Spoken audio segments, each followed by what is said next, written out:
Mas,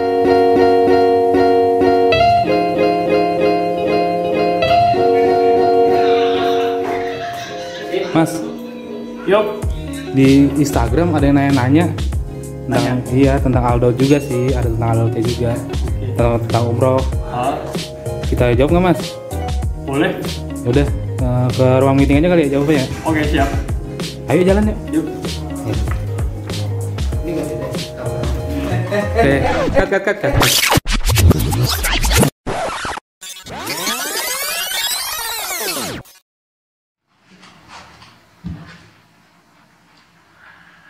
Oke, Assalamualaikum warahmatullahi wabarakatuh. Perkenalkan, saya Ahmad Sofwan An-Naziri, saya dari Al Daud.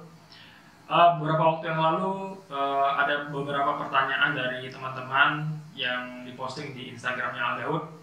Nah, pada kesempatan kali ini, saya mewakili Al Daud coba menjawab pertanyaan-pertanyaan dari teman-teman ya. Kita mulai. Oke, pertanyaan pertama dari Arifin M62, bagaimana cara Al Daud tetap eksis di masa pandemi? Alhamdulillah kita masih eksis sampai saat ini. Kita mencoba mencari peluang-peluang ya. Salah satunya dengan YouTube channel ini, selain untuk mendokumentasikan kegiatan Al Daud, juga sebagai sumber informasi mengenai Al Daud itu sendiri dan sumber informasi tentang umroh. Mungkin ada jamaah atau teman-teman yang mencari informasi umroh bisa mengunjungi YouTube channelnya Al Daud. Itu yang pertama. Kemudian yang kedua, kita terus berusaha untuk mempersiapkan dan memperbaiki semua kekurangan kita pada musim yang lalu. Jadi setiap akhir musim biasanya kita melakukan evaluasi. Bila ada kekurangan pada musim yang sebelumnya, kita perbaiki agar tidak terulang lagi di musim berikutnya. Oke, next, pertanyaan yang kedua. Min, mau tanya dong, untuk program nabung apa saja syaratnya bagi jamaah umroh? Jadi untuk jamaah atau teman-teman yang ingin nabung di Al Daud itu syaratnya gampang. Cuma menyiapkan satu dokumen, yaitu foto KTP-nya. Nanti bisa menghubungi customer atau adminnya Al Daud. Nanti data jamaah tersebut akan kita input di sistem kita. Nanti jamaah bisa mulai menabung. Pertanyaan yang ketiga dari Nur Hidayat 12932, apa tujuan mendirikan travel umroh Al Daud? Tujuan utama kita adalah membantu jamaah atau umat Islam secara umumnya agar bisa umroh dengan biaya yang terjangkau. Itu tujuan utama kita. Yang kedua, bisa mengumrohkan atau memberikan keringanan biaya umroh bagi mungkin ada mubalik atau ulama-ulama yang ingin umroh dengan biaya yang sangat terjangkau. Kemudian masih dari penanya yang sama, poin-poin apa yang bisa meyakinkan kami untuk memilih Al Daud sebagai partner ibadah kami? Yang pertama, kita amanah ya. Alhamdulillah Al Daud ini amanah, telah memberangkatkan ribuan jamaah dan alhamdulillah tidak ada yang gagal berangkat. Itu yang pertama. Yang kedua, harga kita sangat terjangkau ya. Pada musim 1441 kemarin, pada bulan Februari tepatnya, kita ada satu program yang saya pikir biayanya cukup sangat terjangkau ya, itu di harga 18,8 juta. Kemudian yang ketiga, tiket sudah di-book setiap bulan sampai Syawal. Jadi alhamdulillah Al Daud setiap musim kita dari awal musim sudah kita book untuk tiket keberangkatannya, karena tiket ini merupakan komponen yang penting menurut kita dari kegiatan umroh itu sendiri.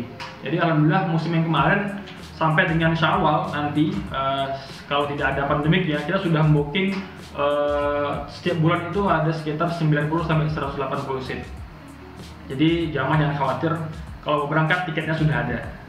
Kemudian selain itu fasilitas hotel yang fleksibel ya. Jadi jamaah yang mungkin mau umroh tapi dengan hotel yang dekat misalnya, karena kan program kita memang hotelnya bintang 3, bukan hotel bintang 5. Nah tapi itu tidak menutup kemungkinan untuk jamaah yang mau pindah ke hotel bintang 5 atau upgrade ke bintang 5, itu bisa kita akomodir. Jadi sangat-sangat fleksibel. Kemudian alasan lain, manasik dan vaksin dapat dilakukan di kantor atau kota asal rombongan. Jadi Al Daud sendiri sekarang sudah punya tim manasik dan tim vaksin. yang dapat mengisi di tempat asal rombongan jamaah tersebut. Kemudian kita mempunyai mutawif yang muda, yang berpengalaman, ya cepat tanggap terhadap jamaah. Jadi biasanya kalau mutawif muda dan berpengalaman itu akan sangat membantu dalam pelaksanaan umroh itu sendiri. Kemudian alasan lain, pengulangan manasik di Madinah sebelum berangkat menuju Mekah. Nah, ini khususnya bagi program yang ke Madinah dulu baru ke Mekah. Nah, nanti sebelum berangkat ke Mekah biasanya kita lakukan manasik sekali lagi untuk lebih memantapkan jamaah dalam melaksanakan ibadah umroh gitu. Kemudian alasan yang berikutnya, ada kita memiliki program pendampingan umroh sebanyak 3 kali. Jadi nanti setiap program kita lakukan, jamaah bisa melakukan umroh sebanyak 3 kali. Kemudian penyediaan makan saat di Bandara Soekarno-Hatta. Jadi umumnya program umroh kita itu titik kumpulnya berada di Soekarno-Hatta ya, di Cengkareng. Jadi nanti setiap keberangkatan, sebelum berangkat jamaah akan kita berikan makanan, ya makan. Kemudian nanti ketika berangkat sampai di Saudi atau di Jeddah atau di Madinah, ketika sampai juga kita akan berikan makan. Atau nanti ada program yang transit, nah kita juga akan berikan makan ketika transit di kota tersebut, kalau waktunya memungkinkan. Begitu juga kepulangan. Nah, begitu pulang, misalnya pulangnya dari Jeddah atau dari Madinah, nah sebelum berangkat kita akan berikan makan. Nah, begitu sampai di Indonesia juga akan kita berikan makan sekali lagi. Kemudian alasan berikutnya, pemberian souvenir. Nah, jadi setiap jamaah yang telah melaksanakan ibadah umroh nanti ketika pulang, sebelum berpisah pulang ke rumahnya masing-masing, kita ada memberikan sebuah souvenir bagi setiap jamaah, souvenir cantik agar jamaah bisa selalu diingat kepada Al Daud. Kemudian alasan lain, kita melakukan antar jemput jamaah untuk khusus jamaah yang dari luar kota ya. Biasanya kan kita titik kumpulnya di Cengkareng, Jakarta. Nah, bagi jamaah yang berasal dari luar kota, nah nanti ketika sampai di Jakarta, H-1 biasanya akan kita jemput, kita bawa ke hotel tempat transit menginap. Nah, nanti di sana kita berikan manasik, ya penjelasan mengenai umroh. Nah, besoknya hari H akan kita antar kembali ke bandara. Itu alasan yang kesekian. Kemudian yang lainnya handling pelepasan dan keberangkatan. Jadi dari paket umroh itu sudah termasuk biaya handling ya. Jadi jamaah nggak perlu capek-capek bawa kopernya. Jadi nanti sudah termasuk biaya handling di sana. Baik itu dari keberangkatan maupun handling kepulangan sampai di Indonesia. Begitu. Nah, ini ada pertanyaan lagi nih dari Selvi Jenny. Mau tanya dong Min, kenapa di Al Daud sekarang pakai media? Bukankah iklan di brosur sudah cukup? Atau dari mulut ke mulut? Hehehe. Jadi gini ya, iklan di brosur saja kita rasa belum cukup ya, karena tujuan kami agar Al Daud bisa dikenal minimal di seluruh Indonesia. Jadi perlu inovasi-inovasi, terutama melalui media atau media digital ya. Dengan berkembangnya teknologi, khususnya era 4.0, Al Daud Media sangat diperlukan untuk menambah keyakinan umat Islam terhadap travel Al Daud dalam memberangkatkan jamaah. Nah, jadi nanti di sana bisa di-share mengenai video-video inspiratif atau video-video mengenai keberangkatan jamaah pada program-program sebelumnya, atau video-video testimonial jamaah, sehingga dengan video itu, dengan media itu, jamaah bisa yakin memilih Al Daud. Oke, next dari @suropi. Mau tanya Min, apakah di Al Daud bisa memberangkatkan umroh dulu, bayarnya nyicil setelah umroh? Jazakumullah khairan. Wah, sangat bisa ya. Jadi program yang paling mendekati dengan pertanyaan ini adalah program talangan ya, jadi nanti jamaah bisa berangkat umroh dulu, kemudian nanti pembayarannya bisa dicicil setelah pulang dari umroh. Nah, jadi alhamdulillah sampai saat ini Al Daud khususnya sudah memiliki beberapa rekan untuk talangan umroh. Jadi nanti jamaah bisa berangkat dahulu umroh, kemudian nanti pulang terus mencicil umrohnya. Tentunya program ini memiliki kriteria tertentu bagi jamaah yang ingin mengikutinya. Nanti syarat-syaratnya mengikuti aturan dari perusahaan atau rekan talangan itu. Oke, next pertanyaan berikutnya dari Safafa 313. Kapan mulai launching program Haji Plus tapi harga cantik dan nggak bikin pala Barbie pusing? Jadi ini ada Barbie mau haji ya, Haji Plus.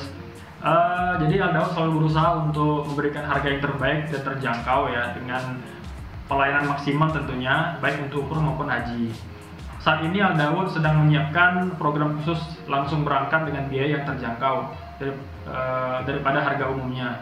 Tentu saja kami perlu memastikan ya kelayakan program ini sebelum kami launching nanti secara resmi. Jadi tunggu tanggal mainnya. Oke, next ini ada pertanyaan dari Mukhlisoh Lailil. Bagaimana cara membangun kepercayaan kembali jamaah setelah wabah COVID-19? Kami yakin ya bahwa semua pihak termasuk pemerintah, khususnya lagi pemerintah Arab Saudi, mungkin telah mempersiapkan skenario-skenario untuk menghadapi umroh apabila masih ada COVID-19 ya. Jadi kita percayakan saja kepada pemerintah, terutama pemerintah Saudi. Insya Allah kalau nanti haji sudah dibuka ternyata masih ada COVID, nah mungkin mereka sudah mempersiapkan skenario yang untuk protokol COVID. Tapi harapan kita bersama semoga setelah umroh nanti dibuka COVID sudah tiada. Amin. Masih dari penanya yang sama, mau tips dan strategi untuk menarik jamaah setelah pandemi ini dong. Secara umum tipsnya dan strategi mencari jamaah tidak berubah ya, meskipun setelah melewati pandemi COVID-19 ini kita masih melakukan syiar-syiar, promo harga umroh, ya kolaborasi terus kita lakukan untuk terus menarik jamaah umroh. Jadi mungkin seperti Aldaud YouTube channel ini kita masih terus kembangkan. Kemudian masih dari pertanyaan yang sama, kapan umroh dibuka kembali? Mungkinkah dibuka di new normal ini? Kalau kita masih ragu untuk berangkat bagaimana? Sampai saat ini kami belum bisa menjawab kapan umroh bisa dibuka. Ya, kita masih menunggu informasi resmi dari pemerintah Saudi terkait ibadah umroh di masa pandemi ini. Normalnya kan kalau umroh itu biasanya buka di sekitar bulan September ya. Nanti kalau musim yang berikutnya kan musim 1442 Hijriah, itu biasanya bulan September itu sudah mulai dibuka ya, sekitar bulan September, sehingga masih ada waktu lah, dari sekarang masih ada waktu untuk memastikan pandemi COVID ini bisa hilang saat dibukanya kembali ibadah umroh. Namun mari kita sama-sama berdoa mudah-mudahan nanti ketika umroh sudah dibuka COVID sudah tiada. Amin. Next pertanyaan dari Ganei Faridi. Mau tanya, untuk ibu hamil apa aman untuk melakukan umroh? Insya Allah aman. Tapi sebelum itu harus konsultasi dulu dengan dokter kandungan ya, dokter spesialis kandungan. Nanti butuh surat keterangan juga bahwa menyatakan bahwa ibu ini sehat, janinnya juga oke. Nanti insya Allah disarankan oleh dokter itu biasanya trimester yang kedua, jadi sekitar 3 bulan ke atas, karena itu biasanya janinnya sudah kuat untuk melakukan perjalanan jauh. Jadi yang paling penting mendapatkan izin atau surat keterangan dari dokter spesialis kandungan untuk berangkat atau melaksanakan ibadah umroh. Kemudian pertanyaan dari Luluk Haryani. Bagaimana jika punya niat umroh bersama keluarga 4 orang tetapi biaya masih belum cukup? Adakah program dari Aldaud agar keinginan dan niat kami terlaksana?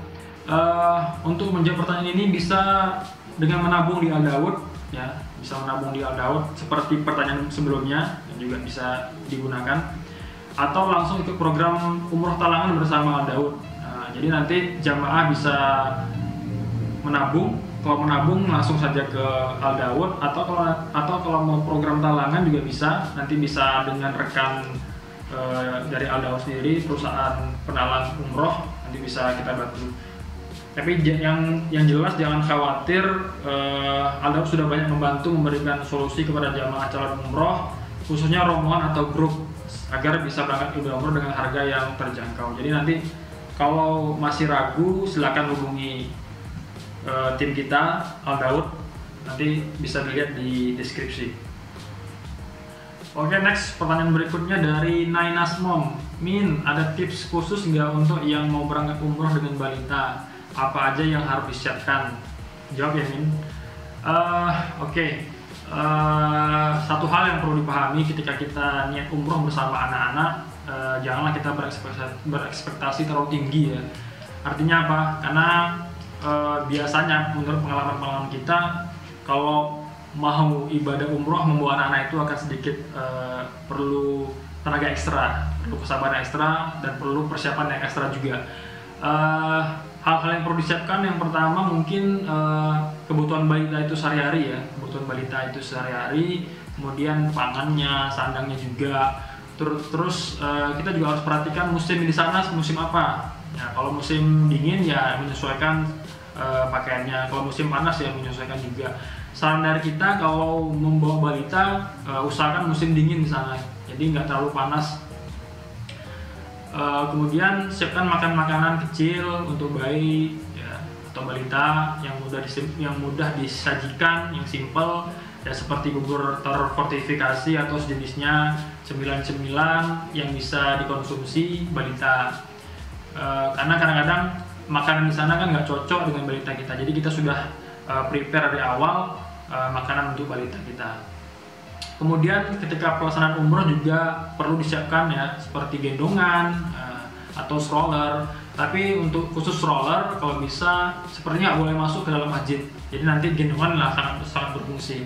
Jadi nanti ketika pelaksanaan umroh bisa digendong balitanya. Oke, next pertanyaan dari Fatlillah_Fauziah R. Kak admin mau nanya nih, tips agar aman, nyaman saat kita umroh ketika berada di Mekah, Madinah, sama Jeddah itu apa ya Kak, biar umrohnya lebih lancar? Yang pertama itu pelajari jadwal kegiatan kita selama di sana. Terus kemudian kita juga harus mengetahui musim apa yang berlangsung ketika nanti kita melaksanakan umroh. Kemudian sesuaikan dengan kondisi kita. Kemudian kita prepare perlengkapan kita ya sebelum keberangkatan ya. Nanti bisa klik di sini untuk informasi lebih detail mengenai tips dan trik atau prepare perlengkapan apa aja yang perlu dipersiapkan sebelum berangkat umroh.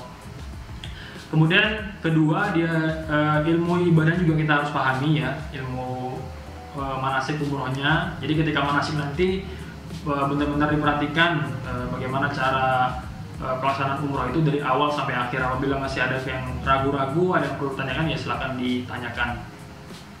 Dan yang ketiga, pastikan lagi kalian review travel yang akan kalian gunakan sebelum berangkat. Jadi pastikan dulu travelnya itu aman, amanah, pelayanannya juga bagus, motornya juga bagus, hotelnya juga bagus, ada city tour dan lain-lain. Jadi sebelum berangkat pastikan travelnya memiliki itu semua. Dan yang terakhir, pastikan kalian mengikuti semua anjuran dan itinerary dari pihak travel. Jadi ikuti semua kegiatan dari awal sampai akhir. Gitu. Oke, ini ada pertanyaan terakhir dari Astiani Sanur Savitri. Kita baca pertanyaannya.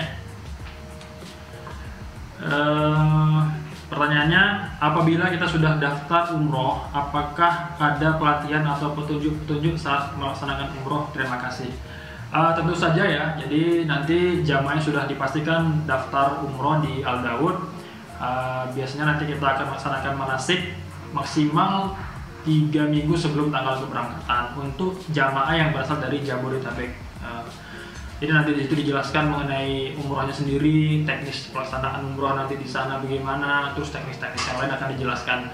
Kemudian khusus jamaah yang berasal dari luar kota, kan ada jamaah yang dari luar Jabodetabek, nanti H-1 kita laksanakan manasiknya di hotel transit di Jakarta. Jadi nanti semua jamaah sebelum berangkat untuk umroh kita pastikan sudah mendapatkan manasik di Jakarta. Dan juga nanti juga ada manasik sekali lagi sebelum pelaksanaan umroh. Kalau nanti landing atau start umrohnya di Madinah, berarti nanti sebelum berangkat ke Mekah ada pelaksanaan manasik sekali lagi dari Mutawif yang sudah di sana.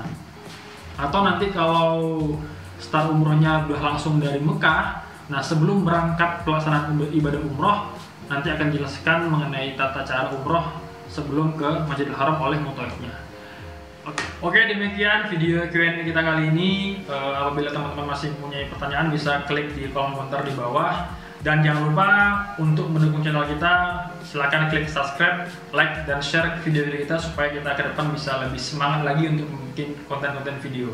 Oke, alhamdulillah, jazakumullah khairan. Assalamualaikum warahmatullahi wabarakatuh.